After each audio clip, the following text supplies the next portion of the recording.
Million dollar insights शायद भगवान ने भी किसी आइडिया के साथ में इस ह्यूमन बीइंग की, इस इंसान की रचना की होगी।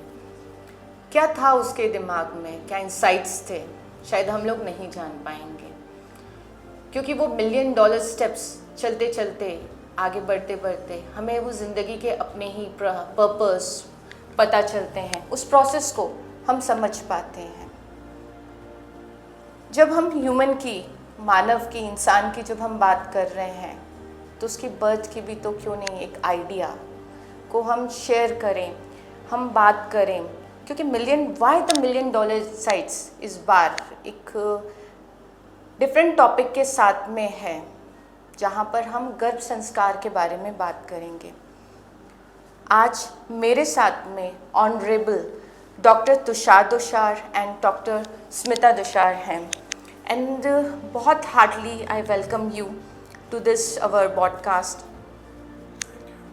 जहाँ हम ma'am she is a gynaecologist, Smita ma'am she is from a long years, आप ना एक बच्चों को आप बर्थ देते हुए आपने अपने सामने देखा है, and it has a very different and beautiful experience. हम आपसे वो भी ही जानना चाहेंगे। और doctor Tushar, I would like to know कि जो कि आप चाइल्ड स्पेशलिस्ट हैं, आप नवजात शिशु के भी स्पेशलिस्ट हैं, and you are paediatrician, you are न्यूरोनेटोलॉजिस्ट।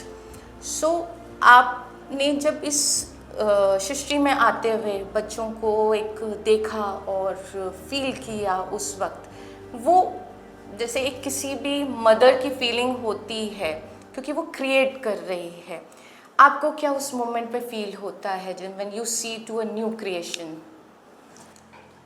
आपने सृष्टि की बात करी, क्रिएशन की बात करी, तो जनरली हम बोलते हैं कि a mother who is giving birth is no less than a goddess. वो खुद ही भगवान हैं जब वो एक नई क्रिएशन कर रही हैं। सो भगवान क्रिएट करता है तो इस यहाँ पर, इस धरती पर क्रिएट करने वाली माँ है। सो माँ is not less than a goddess when she is giving birth to the baby. And sir, जब आप एक आपके हाथ में ही सबसे पहले एक शिशु होता है, तो व्हाट व्हेन यू, मतलब मैम ने तो मदर को एक गॉडेस के बारे में बात करी, and when you see the new creation, तो मैम ने जो बात कही उसी को एक्सटेंड कर देता हूँ। बाइबल में एक स्टेटमेंट आता है, बाइबल की लाइन है कि O god you have chosen me to give birth and made me a partner in creation. So सही बात कही इसमें था कि जब एक बच्चे का जन्म होता है तो असल में जो क्रियात्मक शक्ति है, जिसको तंत्र संप्रदाय ये मानता है कि देवी ने सारी सृष्टि को क्रिएट किया है, तो वो क्रिएशन का पार्ट, एक हिस्सा माँ को दिया है, स्त्री को दिया गया है इस पूरी सृष्टि में। तो और वो मेरे ख्याल से उसके बिना स्त्री का अस्तित्व जो है वो अधूरा है उस जन्म के बिना। सो और हम सब everyone, each one of us is created out of a woman's body basically. So yes, that is, and to have that, जिसको कहते हैं कि वो जो परिपूर्ण फल जब आपके हाथ में होता है, पहली बार होता है, तो वो फीलिंग जो होती है वो बिल्कुल अनोखी होती है। और चूँकि हम पीडियाट्रिशियंस होते हैं, तो जो न्यूरोलॉजिस्ट होते हैं, तो बर्थ लेते ही पहला the baby is handed over to us. तो इट्स वेरी डिफरेंट। अभी मेरी कभी मित्रों से बात होती है तो मैं उनसे कहता हूँ हर बार कि paediatrics is very different branch. मतलब उसमें आप, क्योंकि आप बिल्कुल गॉड की फर्स्ट क्रिएशन से फर्स्ट इंटरेक्शन करते हो। सो डेफिनेटली एक ऑडियंस को ये जानना बहुत ज़रूरी है, और मुझे लग रहा है कि बताना भी बहुत ज़रूरी है कि ये क्वेश्चन मैंने क्यों पूछा, क्योंकि आज हमारे पास में मेडिकल फील्ड के बहुत ऑनरेबल डॉक्टर्स हैं who have written a book, world of वोम।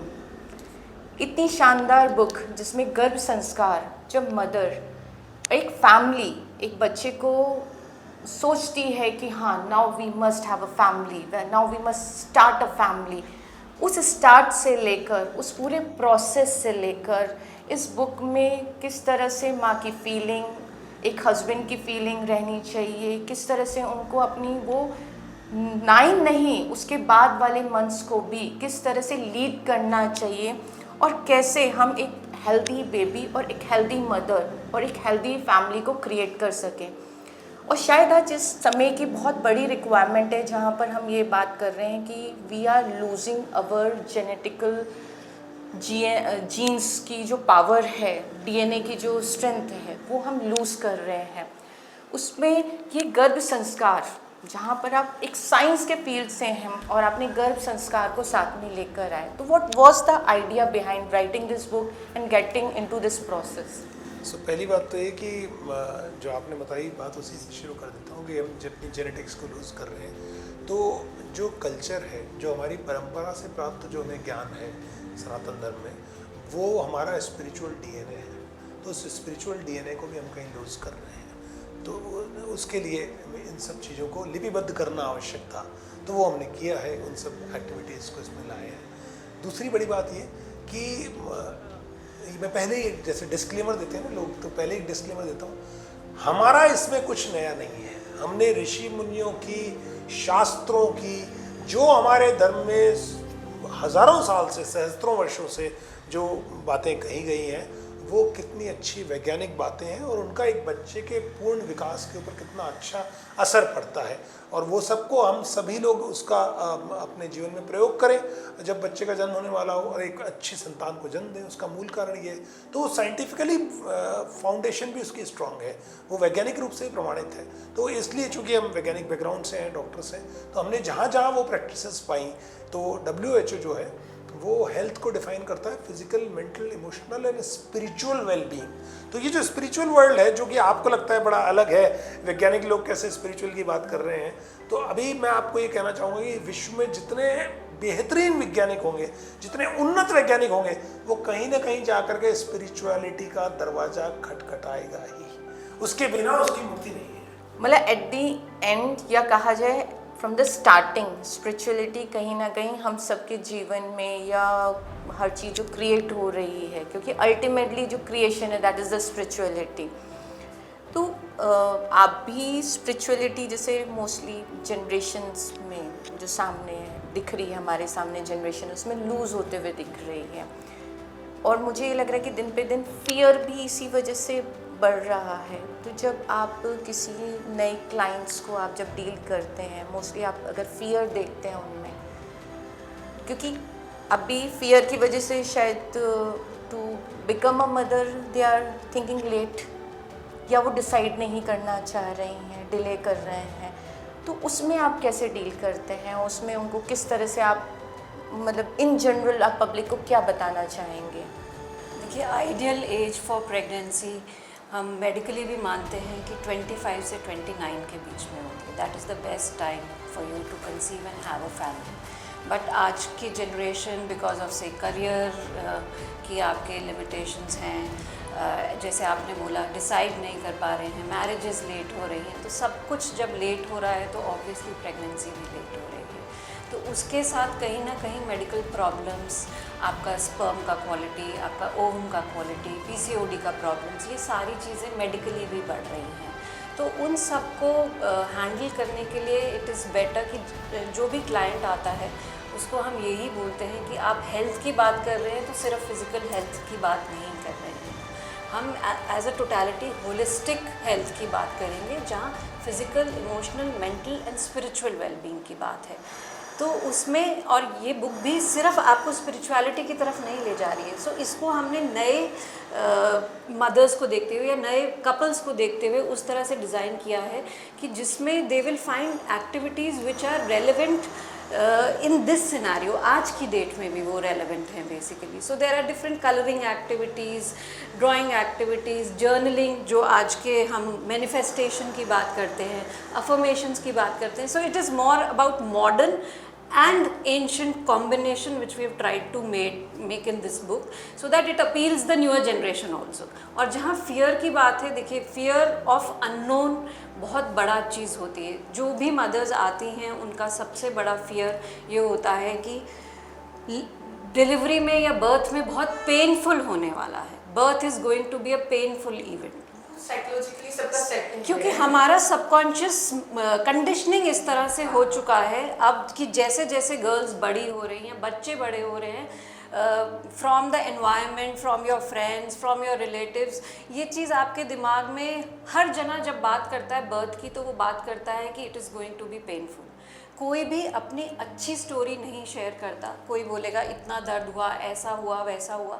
तो उसमें आप किसी चाहे वो गर्ल किसी भी एज की हो, आप एक उसके सबकॉन्शियस माइंड में वो चीज़ डाल रहे हैं। तो जब वो खुद मदर बनने जाती है तो उसके ब्रेन में ये सारी चीज़ें दे पॉप अप अगेन कि it is going to be painful basically. So it is all about subconscious conditioning. अगर आप बोलेंगे पेन होगा तो पेन होगा। अगर आप उसको बोलेंगे कि नहीं ये पेन नहीं, ये डिस्कम्फर्ट है, so your body starts responding in that way, okay this is discomfort, I can handle this, थोड़ा ईज हो गया। हो जाएगा। प्लस एक फियर ऑफ अननोन बहुत होता है, आपको पता नहीं क्या होने वाला है। As a first time mother आपको नहीं पता होता कि लेबर कब स्टार्ट होता है, कैसा होता है, हॉस्पिटल में जाने के बाद क्या होता है। आप लर्न करते हैं अपने एनवायरनमेंट से, अपने अराउंड लोगों के एक्सपीरियंस से। So our aim at pretty mom is that they should get the right information basically, medically जो साइंटिफिकली लॉजिकल हो, plus then they understand about the whole process of birth कि कैसे होता है, कब जाना है, हॉस्पिटल में जाने के बाद क्या होता है, आप कैसे छोटी छोटी डिस्ट्रैक्शन टेक्निक्स यूज़ करके अपने आप को उस एनवायरनमेंट में कंफर्टेबल कर सकते हैं। So that is our basic aim. भय जो है वो भय अज्ञान से उपजता है, तो हम कोशिश करते हैं कि उस अज्ञान को हटा दें, तो भय अपने आप कम हो जाता है या ख़त्म हो जाता है। जो स्मिता करती हैं चाइल्ड बर्थ एजुकेशन में, प्रोसेस ऑफ बर्थिंग को लेके अगर एक वुमेन को नॉलेज होगी, तो एक तो जैसा इन्होंने बताया कि शब्दावली अगर अब बदल दी जाए, वो हम करते हैं उसके ऊपर कि जैसे आप पेन कह रहे हो, पेन है ही नहीं, वो डिस्कम्फर्ट है, सर्ज है, तो सर्ज डिस्कम्फर्ट आप डिफरेंट, इसके ऊपर भी पूरा साइंटिफिक रिसर्चेज हैं कि change your vocabulary change your reality, तो वोकैबुलरी पे आप काम कर सकते हैं। दूसरा है इसकी एक बार उन्हें पता चल जाता है, क्योंकि आपको आश्चर्य होगा इसके ऊपर कि विश्व में इतनी स्पीशीज़ हैं, जो हम तो 84 लाख यूनिया मानते हैं, तो इतनी स्पीशीज़ है, तो किसी भी स्पीशीज़ को डिस्कम्फर्ट नहीं होता, सिर्फ ह्यूमन बींग को क्यों डिस्कम्फर्ट होता है, तो उसका साइंस हमको नहीं पता है। क्योंकि ह्यूमन बींग अकेला है जो इरेक्ट 2 पाँव पे खड़ा हुआ है, एक गोरिल्ला और दूसरे कुछ हमारे जो चिंपैंजी और एप ग्रुप के आते हैं वो खड़े हुए हैं, बट वो भी आगे झुकते हैं।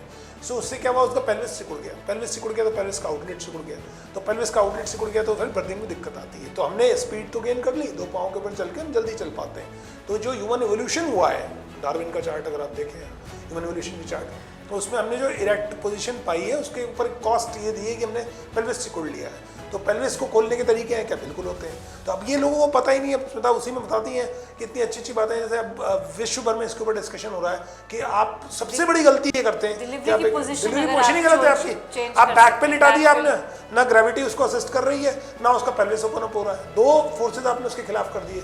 वहीं पे ऑन ऑल फोर्स जिसको कहते हैं, जैसे बिल्कुल आप एक 4 पाँव का जानवर जैसा होता है। और बड़ी मजेदार बात यह है कि ट्राइबल्स में, आदिवासियों में, उनमें बर्थिंग पोजीशन अलाउ करते हैं वो लोग।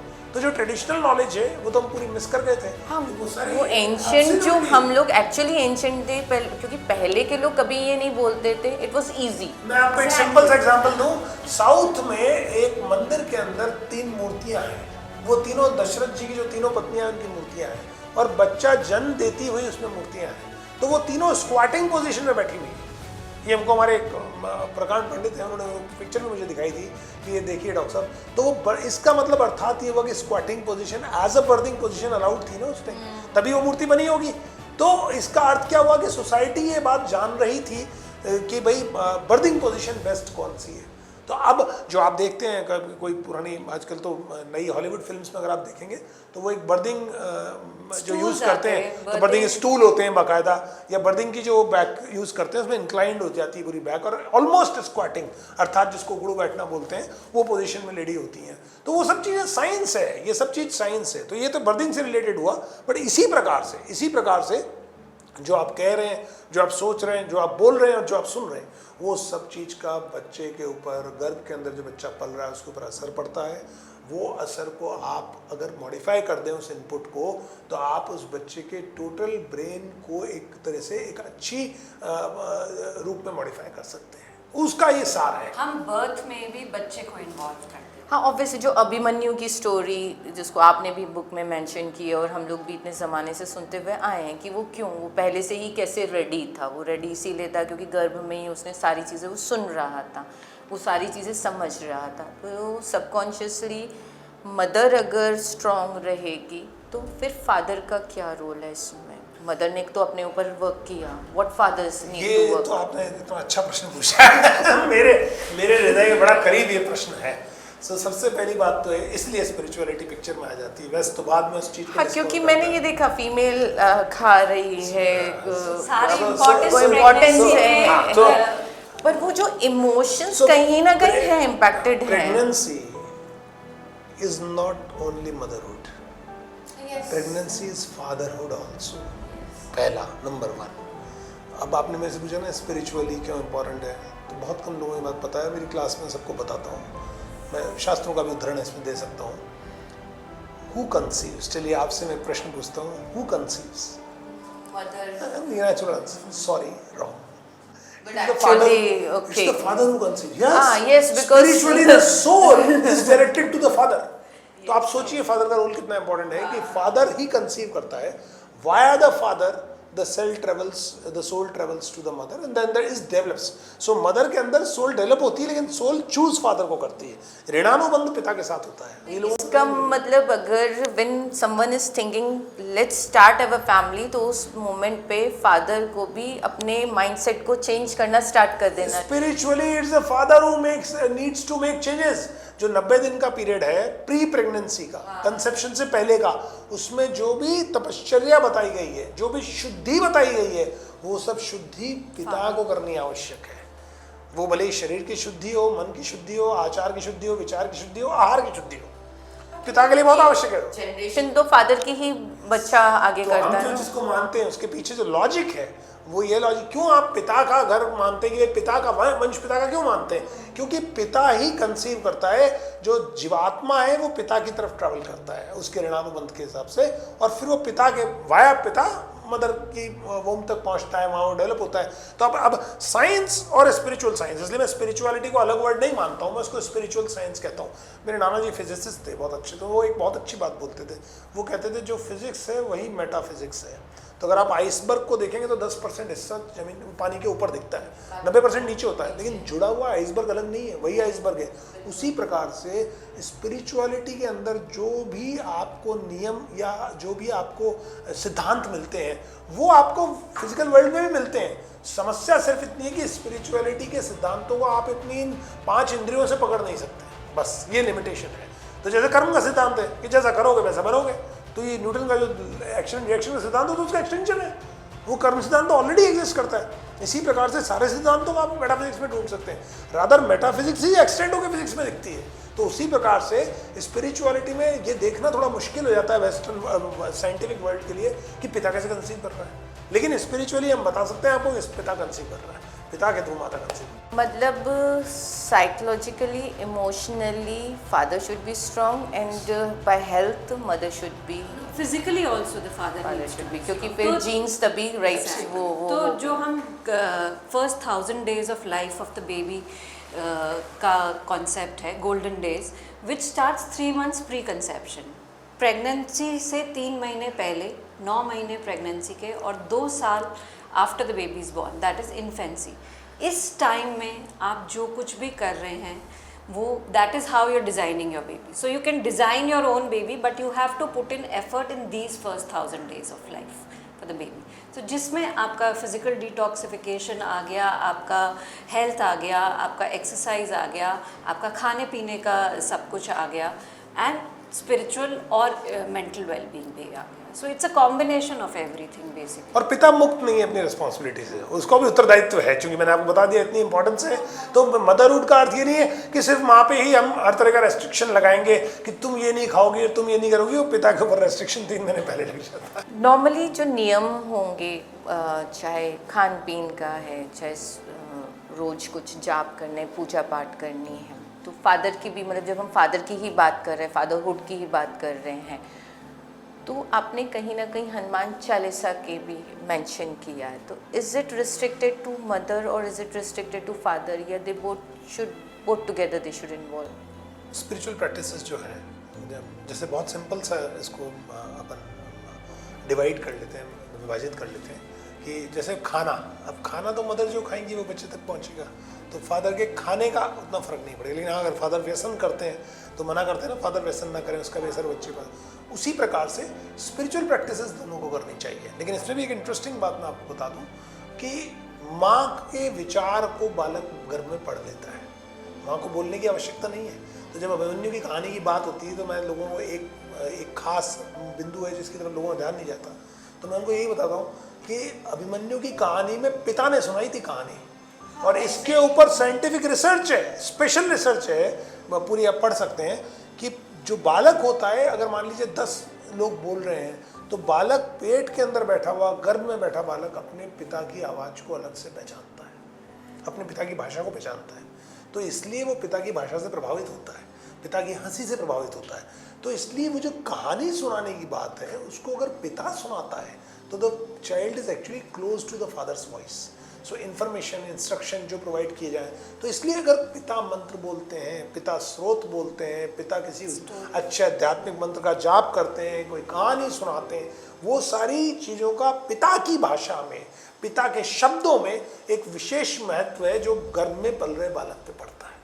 माँ सिर्फ सोचे तो भी बच्चे पे असर आ जाएगा, पिता बोले। कई बार हमारे पास मदर्स आती है, मैं कौन सी स्टोरी पढ़ के सुनाऊं, तो मैं कहता हूँ आप मत पढ़ो, ये स्टोरी फादर को दे दीजिए, उनको पढ़ के सुना दीजिए, तो वो जब सुनाएंगे तो उसका अलग। हाँ, मैंने ये तो रियलाइज किया है कि ये 9 months फादर तो एकदम ऐसे हो जाते फ्री, हमारी तो कोई रिस्पॉन्सिबिलिटी नहीं, हम तो फ्री। नहीं, ऐसा नहीं है, हमारे साथ जो भी जुड़ते हैं वो तो बहुत बड़ा और वो डेडिकेटेड भी है, और बड़ा मतलब अब जब उनको, मैं तो ये बड़ी अजीब, ये लोगों को पता नहीं है सब बात, कि वही पिता, वही व्यक्ति, वही पुरुष जिसे आप पहले, जैसा आपने कहा कि वो फ्री हो जाते हैं, ऐसा मानते हैं, हमारा एक्सपीरियंस अलग है। हमने ये पाया कि वे बड़े उत्तरदायित्व फील करते हैं, रिस्पॉन्सिबिलिटी फील करते हैं, और अगर उन्हें कोई बात कही जाए कि आपको ये करना है, ये नहीं करना है, वो उसको मानते हैं, वो उसको पूरा, मतलब ये बड़ी, इसके ऊपर भी साइंटिफिक रिसर्च है। क्योंकि जो फादरहुड, जिसके लिए आप शब्द बोला, जिस प्रकार से माता के अंदर हार्मोन्स रहते हैं और उन हार्मोन्स के तहत ही बच्चे के ब्रेन में और मन में चेंज आता है, उसी प्रकार से पिता के अंदर भी हार्मोन्स होते हैं। उस समय पे फादरहुड के दौरान डिफरेंट हार्मोन्स होते हैं, और वो सब हार्मोन्स उसके ब्रेन को भी चेंज करते हैं, इसलिए फादर रिसेप्टिव होता है। तो वही पिता, अगर उसमें कोई व्यसन है, अगर आप किसी एक्सपेक्टिंग फादर को अगर ये बोला जाए कि आप स्मोक मत कीजिए, उससे बच्चे के ऊपर गलत असर पड़ेगा, वो स्मोकिंग छोड़ देता है एक बार में बिना कहे। जिस स्मोकिंग के लिए कोई आदमी स्ट्रगल कर रहा था 10 साल से छोड़ने के लिए, वो सारा, उसको कोई काउंसलिंग की जरूरत नहीं है, उसको कोई एंटी टोबैको उसकी जरूरत नहीं है, उसका बोल दो इसका बच्चे पे गलत असर पड़ता है, आप इसको छोड़ दीजिए। मेडिकल साइंस में भी एक फिनोमेना होता है जिसको बोलते हैं कुआ दे, जिसमें जो मदर एक्सपीरियंस कर रही है, जो चेंजेस, अगर मदर को वॉमिटिंग हो रही है तो फादर को भी उस पीरियड में वॉमिटिंग हो रही है। बैक एक होता है मदर को, तो फादर को भी होता है। सेम सिम्टम्स जो मदर को हो रहे हैं वो फादर भी एक्सपीरियंस करता है जब मदर कैरी करती है। तो हम बोलते हैं it is not the mother who is giving birth to the baby, it is the family who is giving birth to the baby. So आप मिलके एक बच्चे को जन्म दे रहे हैं। अच्छा, इससे मैं वैसे आगे और मतलब एक्सपेंड करूँगी कि जब हम फैमिली की बात करते हैं, now the family is not the two, वो मतलब अगर इन लॉज इधर, या लड़की अपने पेरेंट्स के घर में चली गई तो उसके पेरेंट्स, उनका भी तो lucky, I call those lucky. Those couples are lucky who have an option to stay with their parents or their in-laws. They are really lucky. But if sometimes they are disconnected and if they are into the stress कि हाँ ये दो father और mother तो तैयार हैं, अगर वो हमारे बड़े अगर तैयार नहीं हैं, मतलब they are not giving the environment, तो वो भी क्या इम्पैक्ट करेगा? बिल्कुल इम्पैक्ट करता है। तो फैमिली का क्या इन्वायरमेंट है, आपके घर का क्या इन्वायरमेंट है, हर चीज़ इम्पैक्ट करती है। इसीलिए हम अपनी क्लासेस में एक सेशन मदर्स और मदर इन लॉज के साथ स्पेसिफिक सेशन, हाँ मतलब ये वाली भी तो चीज़ Exactly. आपको इसमें मैं एक इंटरेस्टिंग बात बताता हूँ जो हम सब के काम की है, भारतीय हैं तो भारतीयों के काम की है, कि मेरे ख्याल से विश्व भर में अब अगर कई परिवार, संयुक्त परिवार संस्था बची है तो वो सिर्फ भारत में बची है, और भी जगह लेकिन पॉकेट्स में, हमारे यहाँ अभी भी ज़्यादा है। तो मैंने कहा ना, भाग्यशाली हैं अगर आपके माता पिता, आपके सास ससुर आपके साथ रहते हैं, पहली बात। दूसरी बात, उनके होने से बहुत पॉजिटिव इम्पैक्ट हर प्रकार से पड़ता है कि बहुत सी चीज़ें आज भी हम रिसर्च करते हैं और हमें पता है बहुत सी चीज़ें हमारे कल्चर में ऐसी हैं जिनके पीछे साइंटिफिक बैकग्राउंड है और वो सब प्रैक्टिसेस हमारी फैमिलीज़ को पता थी।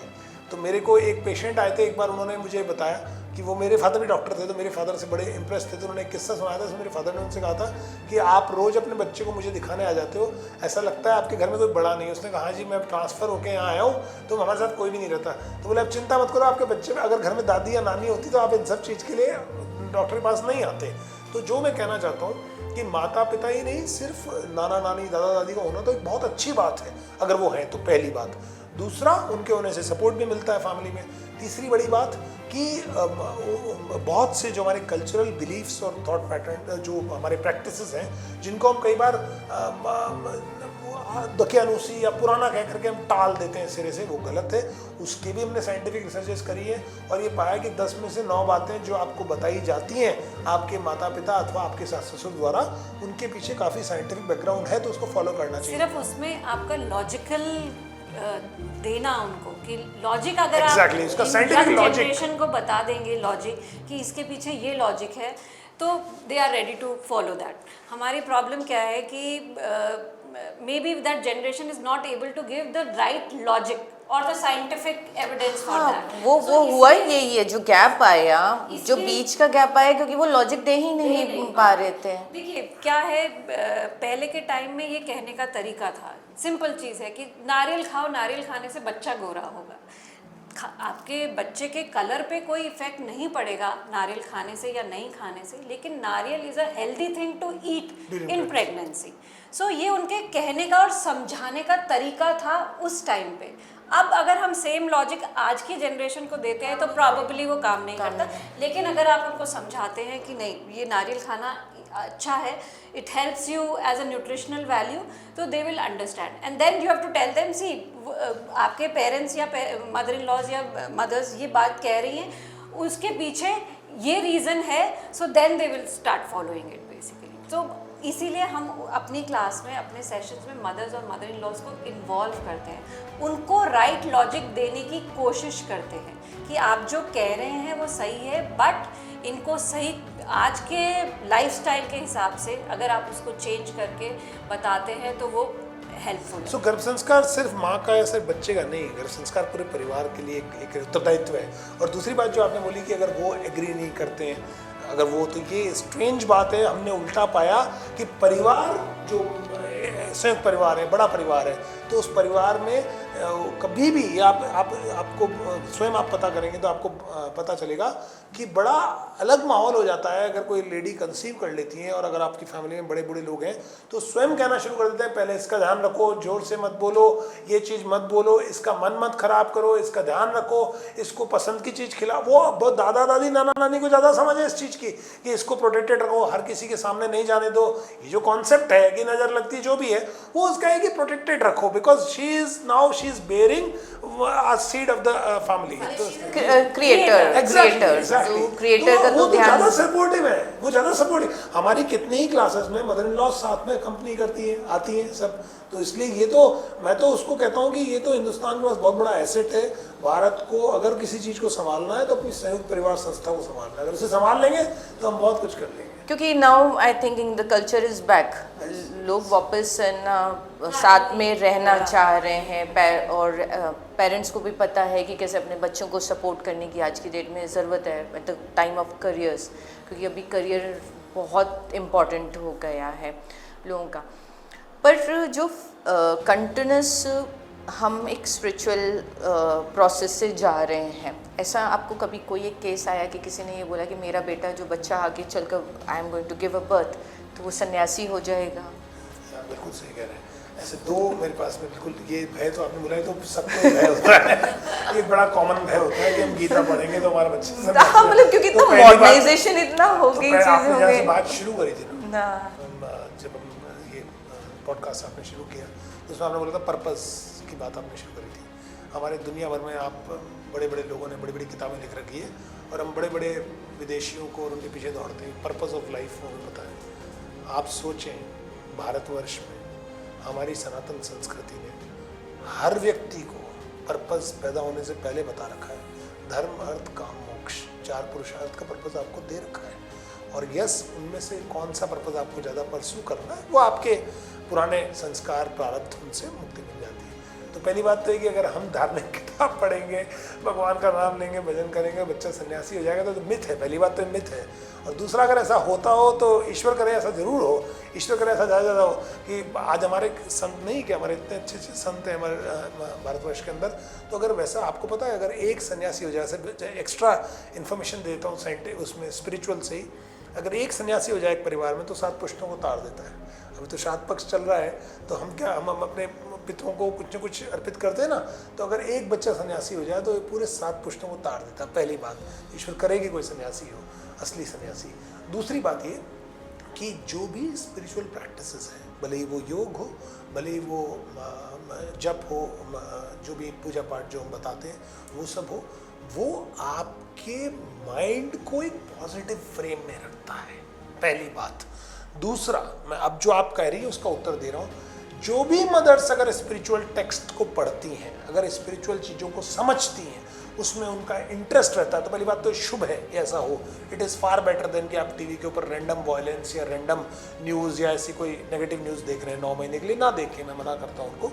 तो आप पाएंगे कि उनका वो एक बहुत अलग पॉजिटिव फ्रेम ऑफ माइंड में रहती है। और अनफॉर्चुनेटली ऐसा कोई इंसिडेंस हो जिसमें बर्थ रिलेटेड कोई ना कोई ट्रॉमा उनको किसी प्रकार से हो जाए, प्रेगनेंसी को लेकर के या बेबी को लेके, they are far better to come out of that rather than compare to mothers who have done nothing.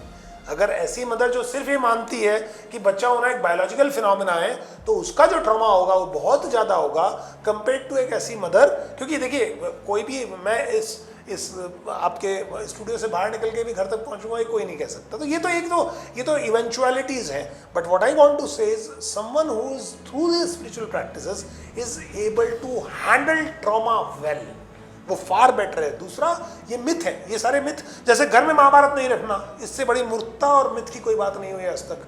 Gita पढ़ने से बच्चा सन्यासी, ये सब गलत है।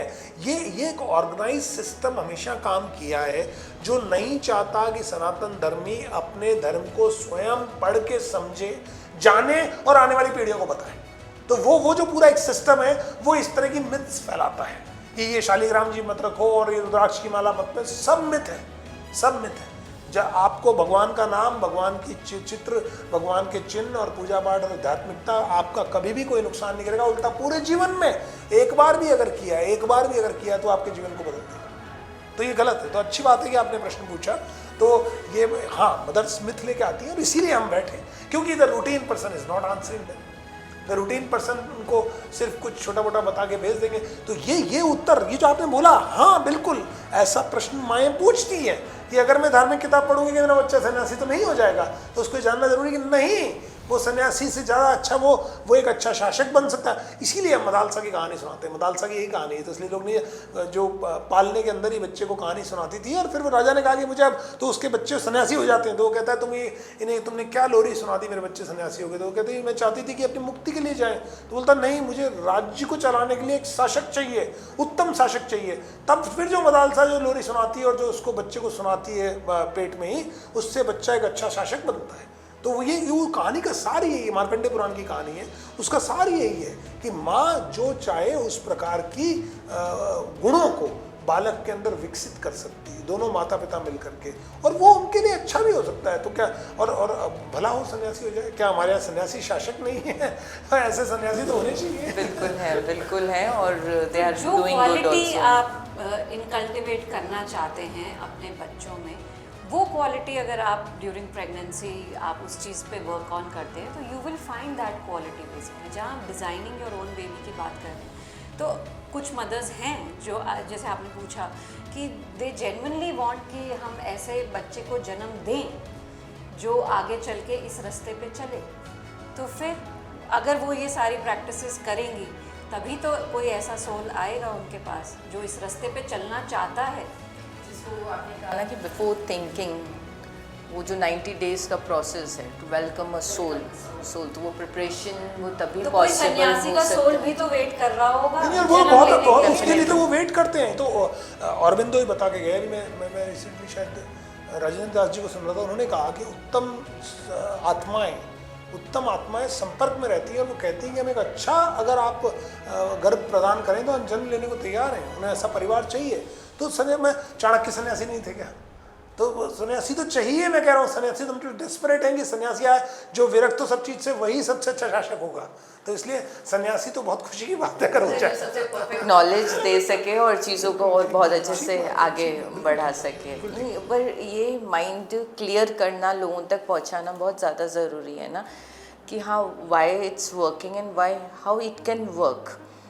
अच्छा, अभी जो टीनेजर्स भी हैं राइट नाउ, जो हार्मोन से रिलेटेड एक्चुअल में अभी, क्योंकि बहुत ज़्यादा इश्यूज बढ़ गए हैं फीमेल्स के, तो क्या उन तक अभी क्या जल्दी अवेयरनेस नहीं पहुंचानी चाहिए कि नहीं, you are the creators also, क्योंकि मॉडर्न होने की वजह से, मतलब व्हाट मॉडर्नाइजेशन हैज़ क्रिएटेड कि हाँ we are equal, so we can smoke even.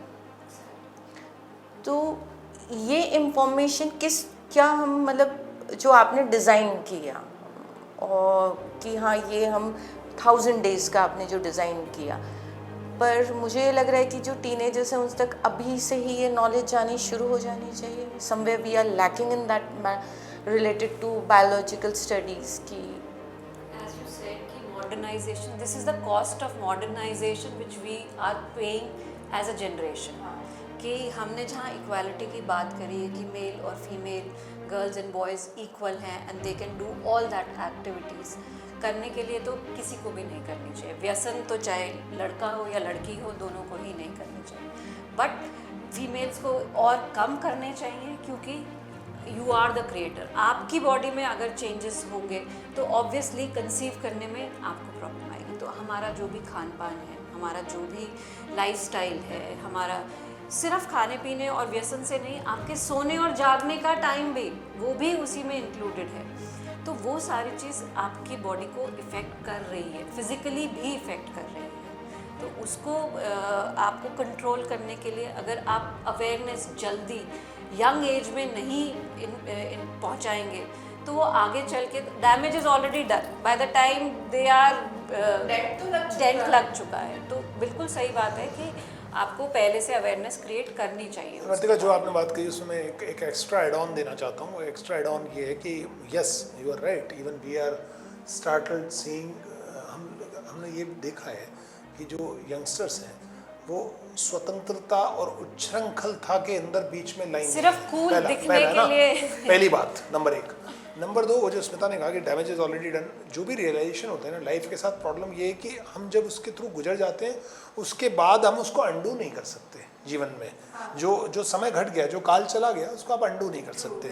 तो अगर किसी मदर ने कोई अब स्मोक कर रही है और प्रेग्नेंट है तो नेचुरली बच्चे पर असर पड़ेगा, तो साइंटिफिक बात है, इसमें कोई नई बात नहीं, तो वो तो साइंटिफिक बात उनको पता होनी चाहिए। लेकिन मेरा जो मैं जिसको कहते हैं light at the end of the tunnel, जो मैं देखता हूँ, मेरा व्यक्तिगत रूप से मानना, सोचना और ऑब्जर्वेशन ये है कि जो नई जनरेशन है जिसको हम देख रहे हैं और जो ऐसा व्यवहार कर रही है जो कि अवांछित व्यवहार है किसी भी फॉर्म में, बच्चे को ही नहीं, उनकी हेल्थ को भी खराब कर रहा है, वो हम देखते हैं। ऐसे लोग हैं।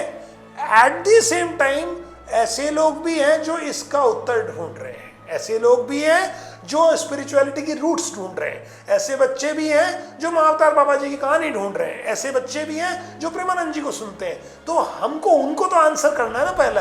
तो ये माने कि मान लीजिए मैं किसी ऐसी जो दुकान भी है जहाँ दूध मिल रहा है और ऐसी दुकान भी जहाँ शराब मिल रही है, तो मेरा ये कहना है कि ऐसा नहीं कि दूध बिकना बंद ही हो गया है। तो हमको ये भी देखना है कि जो सात्विक गुणों को जो परसू कर रहे हैं, जो उनके जो उत्तर ढूंढ रहे हैं उन प्रश्नों के, पहले उनको उत्तर दिया जाए। देखिए ये चीज़ फिर वहाँ से ही शुरू होगी, संस्कार से। जो संस्कार अब आप आगे वाली जनरेशन, मतलब हम आगे वाले जनरेशन के लिए कुछ कर जाएं, जैसे ताकि वापस चेंज आ सके। जैसे पिता ने बीज रोपण किया गर्भ में, तो गर्भ में एक बालक बन रहा है, तो मैं माँ को ये समझाता हूँ जैसे पिता ने बीज रोपण किया और आपके गर्भ में बालक जन्म ले रहा है, उसी प्रकार से आप अपने विचार और अपने व्यवहार इसके थ्रू बालक के मन में बीज रोपण कर सकती हो। और बीज रोपण करके छोड़ दो। सो अगर तुमने प्रेगनेंसी में भगवान का नाम सुना है, अगर तुमने प्रेगनेंसी में अच्छी किताब पढ़ी है, प्रेगनेंसी में अच्छी कहानियां सुनी, और प्रहलाद की कहानी क्या है, यही तो कहानी है कि नारद जी राक्षस का बच्चा था, इंद्र मारना चाहता था, तो नारद जी ने कहा कि बालक वो होता ही नहीं है जो जेनेटिकली आया है, बालक वो होता है, उसे एनवायरमेंट क्या दिया गया, और नारद जी ने उसे अपने आश्रम में रख के भगवान की कहानियां सुनाई, प्रहलाद भक्त प्रहलाद बने। तो वो कहानी का सार यही है, और वो कहानी भी सेकंड कहानी वही है मेरी पुस्तक में।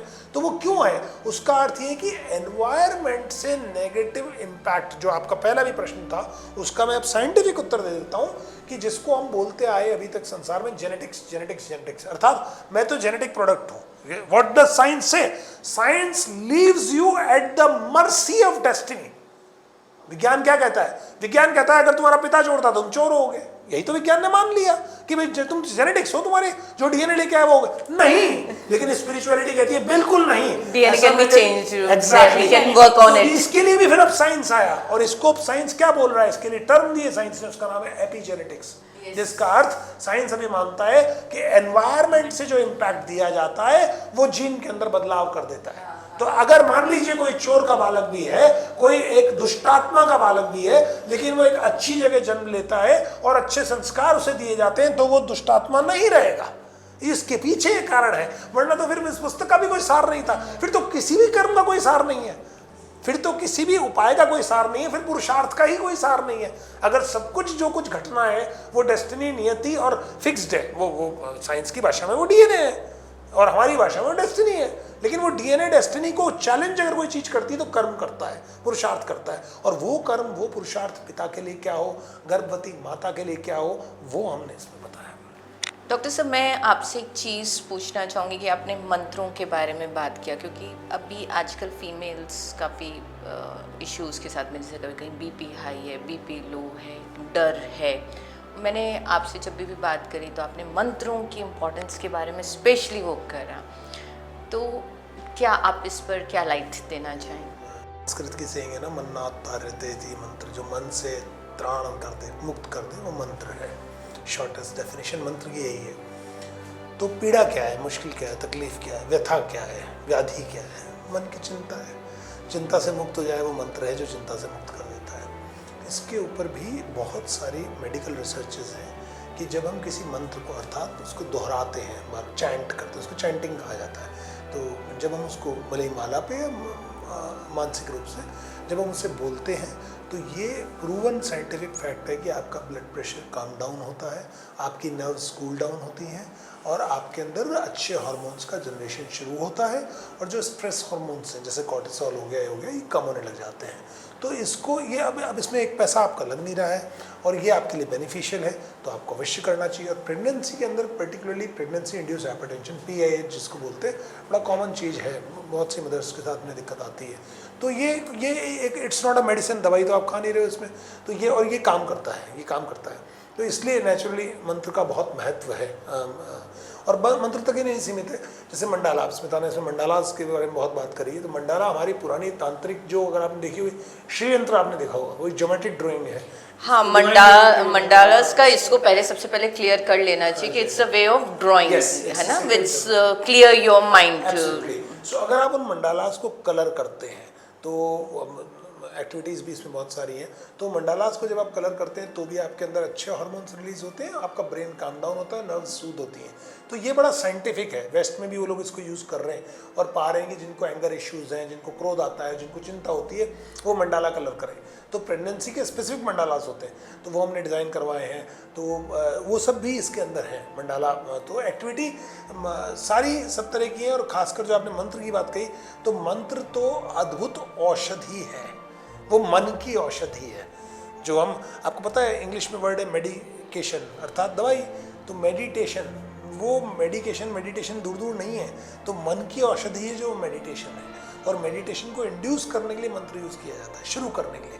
जैसे सर्जरी करते हैं ना, तो पहले व्यक्ति को एनेस्थीसिया दे दिया जाता है, तो उस तरह मंत्र जाप करके फिर जब ध्यान में बैठा जाए तो ध्यान बड़ा अच्छा फलता है। अगर मतलब इनडायरेक्टली मैं इस चीज़ को इस तरह से समझूं कि you are creating a vibration, एक खुद का सेल्फ का भी ऑरा अच्छा हो रहा है, आसपास का भी वाइब्रेशंस क्रिएट कर रहे हैं, और मेरे ख्याल से कोई भी आने वाली नेगेटिव सिचुएशंस हैं उसको भी हम रोक रहे हैं, क्योंकि कई बार लोग कहते हैं कि मंत्र जाप क्यों कर रहे हैं, मनी के लिए कर रहे हैं, जॉब के लिए कर रहे हैं, पर ये मंत्र हमारे पर्सनल हेल्थ को एक बैलेंस करे, हार्मोन्स को बैलेंस कर कर एक ओरा बहुत पॉजिटिवली क्रिएट कर रहे हैं। ड्यूरिंग प्रेगनेंसी क्या होता है कि बहुत सारे हार्मोन्स आपके अंदर फ्लो कर रहे होते हैं ऑलरेडी, तो हार्मोन का फ्लो आप चाहें या नहीं चाहें, फिजियोलॉजी की वजह से ही बहुत सारे आपके अंदर न्यूरोकेमिकल्स फ्लो कर रहे हैं। तो अगर आप कुछ नहीं करेंगे, तो इसका मैं उत्तर सबको यही कहता हूँ, क्यों आपको कोई अच्छी प्रैक्टिस पकड़नी है गर्भावस्था के दौरान, कि जैसे एक मिरर है, तो उस मिरर के सामने जब आप देखते हैं तो उसमें इमेज बनेगी, तो मिरर में इमेज ना बने ऐसा आप नहीं कर सकते, तो बनेगी, लेकिन आप मुस्कुराते हुए देखेंगे तो मुस्कुराती इमेज बनेगी, आप फ्राउन करते हुए देखेंगे तो फ्राउनिंग इमेज बनेगी। उसी प्रकार से बालक के मन के ऊपर तो इम्प्रेशन पड़ेगा, उसको आप रोक नहीं सकते। आप अगर कुछ भी नहीं करोगे तो नेगेटिव इंप्रेशन पड़ेगा। अगर बाहर से लड़ाई की आवाज़ आ रही है या कोई हिंसा की खबर आ रही है या कोई नेगेटिव न्यूज़ आ रही है, वो जा ही रही है उस तक, क्योंकि आप कुछ नहीं कर रहे। इसलिए ज़रूरी है, तो अगर आप अपनी मुट्ठी में कुछ नहीं पकड़ेंगे तो ऐसा नहीं है, उसमें कुछ ना कुछ तो आप गलत चीज़ पकड़ ही लेंगे। तो इसलिए आवश्यक है कि आप एक गुड घास देखिए ना, अभी तो बारिश का मौसम चल रहा है, तो जो भी प्लॉट खाली रहता है उस पर खरपतवार अपने आप उग जाती है। फूल उगाने के लिए आपको मेहनत करनी पड़ती है, मिट्टी वही है, थोड़ी मेहनत कर लीजिए, फूल उगा लीजिए, खरपतवार से मुक्ति पाइए।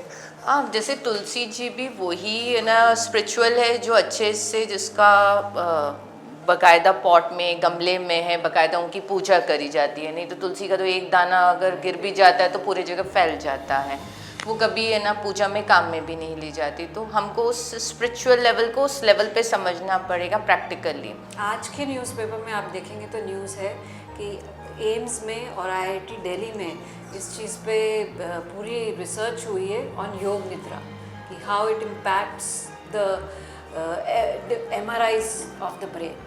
योग निद्रा प्रैक्टिस करने से आपका ब्रेन कैसे काम होता है, कैसे रिलैक्स करता है, उसकी उन्होंने एमआरआई लेके स्टडी, फंक्शनल एमआरआईज करिए। फेथ बायोलॉजी हम लोग पढ़ाते हैं क्लास में, So faith it is biology all पूरा एक scientific साइंस है, it's all scientific now, it's all scientific. West जो रिसर्च, इसलिए वो रिसर्च है, सर्च पहले ऋषि मुनियों ने कर लिया था, अब वो उसको रिसर्च कर रहे हैं। वैसे ना मैं ये भी जानना चाहूँगी कि हम कोई भी पेरेंट्स हैं, कोई भी वांटेड टू बी पेरेंट्स हैं, कई बार अभी न्यूली एक सोच रहे हैं to get married also.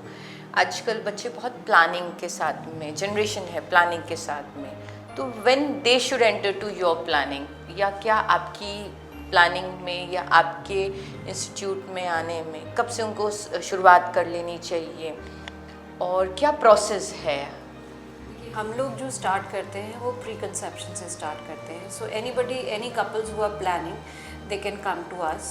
We give them a preconception program.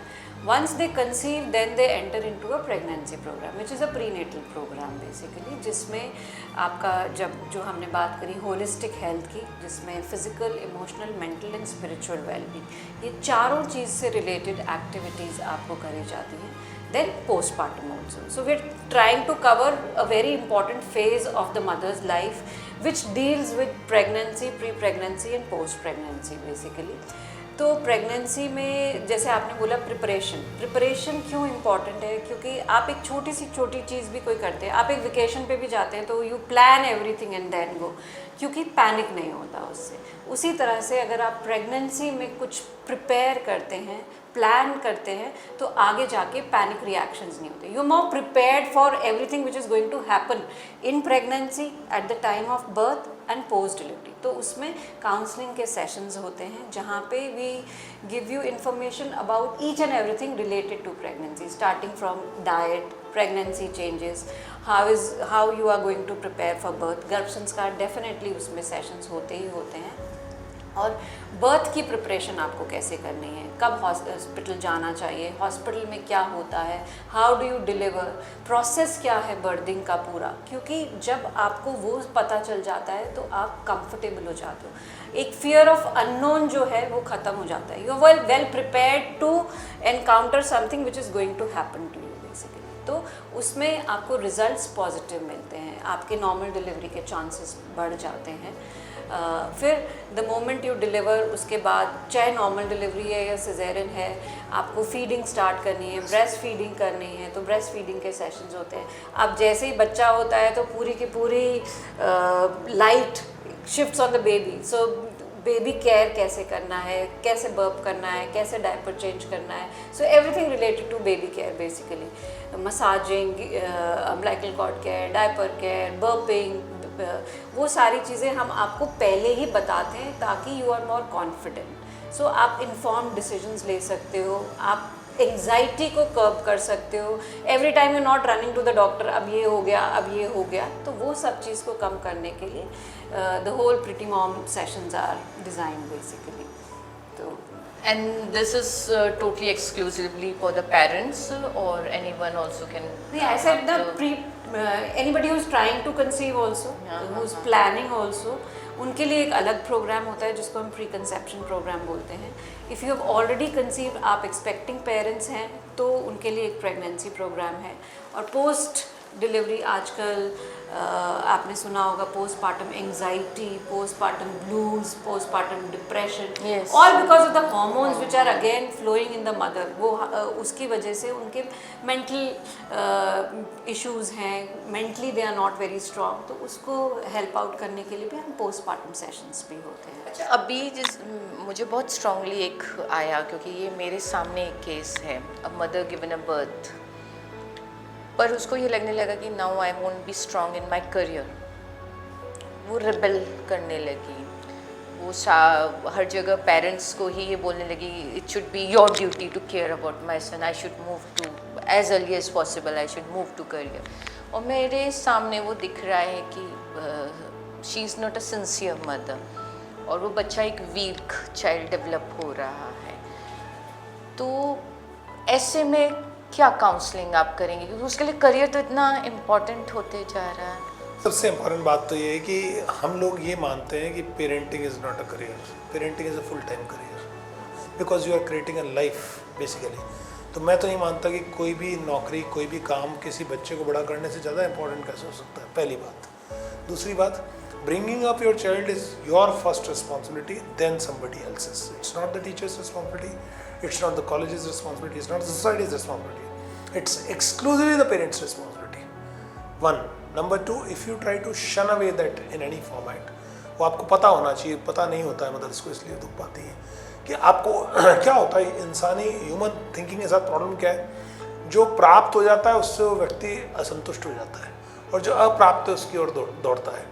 जिस मदर को बच्चा नहीं हो रहा, जिसको इनफर्टिलिटी है, जिसको किसी कारण से निसंतानता है, कभी उससे जाके पूछे तो वो 5 मिनट में बता देगी कि सारी नौकरी, सारा करोड़ों का बिजनेस सब बेकार है अगर बच्चा नहीं है तो। सो ये वो realisation, it takes time, it's naturally counselling is part of it, but as a society what the women now need to realise is that bringing up children, giving birth to children is, जैसे स्मिता ने शुरू किया था, it's like God's own work, it's the biggest work. वो उस job से बड़ी कोई जॉब हो ही नहीं सकती, मतलब वो इतनी बड़ी जॉब है, उसको कोई भी नहीं कर सकता। और मैं उसकी ग्रेटनेस की बात कर रहा हूँ, मैं उसको ये नहीं कह रहा हूँ कि उसके उस बात पे कहीं पे स्त्री का शोषण किया जाए, उसके लिए नहीं बोल रहा हूँ। मैं इसलिए बोल रहा हूँ कि वो एक उसको हम उसमें हमको एक गर्व महसूस होना चाहिए, उसमें हमको प्राइड लेना चाहिए। Bringing up children is a big thing. जैसे for example you said that you do career counselling, it is a big thing. You can never, nobody can ever say कि ये कोई काम ये बहुत बड़ा काम है, इससे अच्छा काम नहीं हो सकता। सो चूँकि इट्स नॉट ऑलवेज कि मैं जो डॉक्टर हैं या जो आर्मी में सोल्जर्स हैं या जो बड़े लोग हैं जुडिशरी या नहीं, हर व्यक्ति जो जहाँ काम कर रहा है, और उसी लिए एक माँ जो जन्म दे रही है उसके काम से बड़ा तो कोई और काम हो नहीं सकता। क्योंकि अगर आप थोड़ा स्लो डाउन करेंगे तो देयर इज नो हार्म।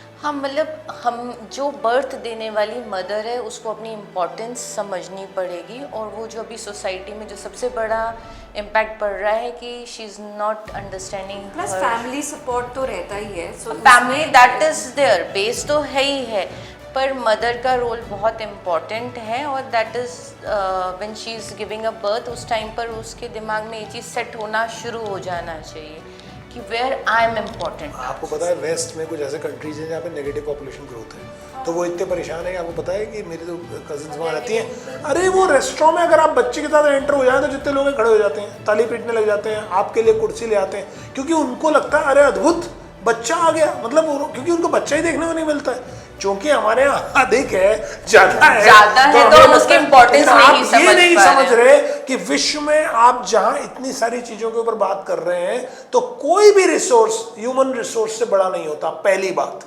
और दूसरी बात, ह्यूमन रिसोर्स एक ह्यूमन बीइंग ही तो होता है ना, कोई और दूसरा तो नहीं होता ह्यूमन रिसोर्स। तो mother is the de facto manufacturer of the human resource in the society. तो उससे बड़ा तो कोई हो ही कैसे सकता है, उसके इस काम से ही बड़ा कोई कैसे हो सकता है। उसका काम बहुत नोबल काम है, उसका काम बहुत महत्वपूर्ण काम है, और उसको इस काम के लिए, इसी वजह से सोसाइटी आपको छुट्टी को मैनेज कर, अब बोल रहे हैं ना, कोर्ट भी बोलते हैं मैटरनिटी लीव, अब तो मैटरनिटी लीव की बात हो रही है, बिल्कुल सही बात है, क्योंकि वो बहुत महत्वपूर्ण काम कर रहे हैं। अगर वो ये काम नहीं करेंगे तो आप जो एक सोसाइटी, एक कंट्री, एक नेशन जो क्रिएट कर रहे हैं वो पूरी डिस्ट्रक्ट हो जाएगी। तो इसलिए every mother who is berthing is the societies responsibility towards her, it's the society's responsibility towards the birthing couple, basically towards the expecting couple. We see to it that they are physically, mentally, emotionally and spiritually kept in a well-being. That's the whole idea.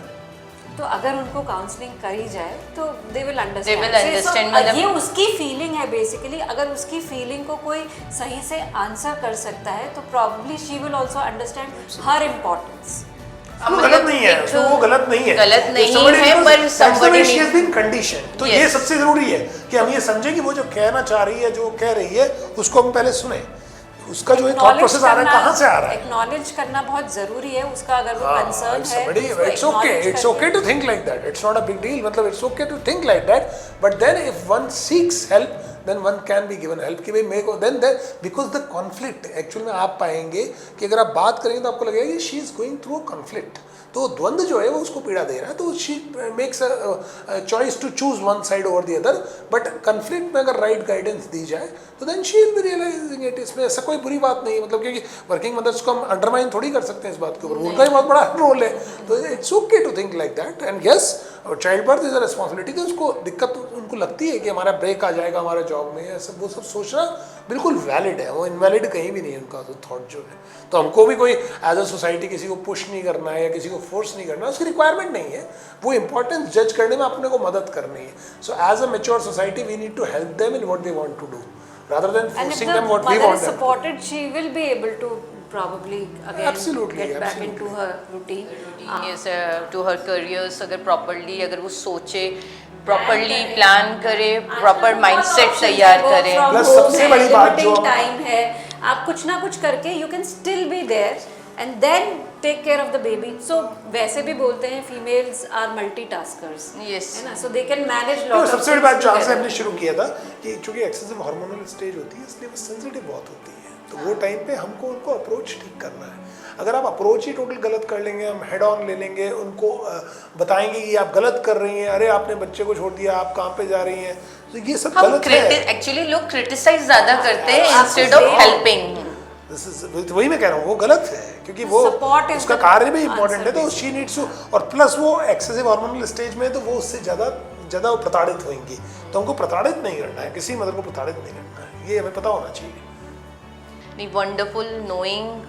Actually अगर ये कहा जाए तो अभी हम psychologically जो impact पड़ रहा है उसको हम कैसे चेंज कर सकें, कैसे लाइफस्टाइल में चेंजेस लेकर आ सकें, और इट्स रियल कि गिविंग अ बर्थ एक we are creating a nation, तो एक बहुत ब्यूटीफुल नेशन क्रिएट करने के लिए जो डॉक्टर तुषार और डॉक्टर स्मिता मैम हमारे साथ में हैं, I really appreciate their work, और मैं ये चाहूँगी कि आप लोग भी इस चीज़ को और गहराई से समझें और इस चीज़ों को फॉलो करने पे आगे बढ़ें। It's real insights which we got to know today. Thank you so much. Thank you.